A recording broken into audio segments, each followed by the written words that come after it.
உன்னுடைய இளைய கணவர் அர்ஜுனனை கொரோனாக உருவ மாதிரி அனுப்புறேன்னு சொன்னீங்களே அண்ணா, எங்கண்ணா மறந்துட்டீங்களா? இந்த பாதக துரியாத முன்சாலை பின்சாலை நடக்க செய்து என் காலில் இருக்கக்கூடிய கண்ட காலில் இருக்கக்கூடிய மத்தியத்தை பார்த்தால் பாதக துரியாதனே இவளை பிடித்து சிறையிலே போட்டதே உண்டானால் பாண்டவர் ராஜக்களும் வந்து விடுவார்கள். மீண்டும் இவங்களை 12க்கு 12 24 வருஷம் காட்டுக்கு முடக்கலாம். ஏன்னா 12 வருடம் ஒரு வருடம் ஒளிவாள வாசம் முடித்து வந்துதான் மீண்டும் நாட்டுக்கு வரணும்.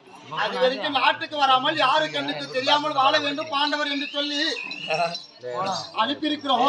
இப்போ பாஞ்சாலை பிடிச்ச சிறையில வைத்தால் கண்டிப்பாக பாண்டவர் ராஜாக்கள் வந்து விடுவார்கள்.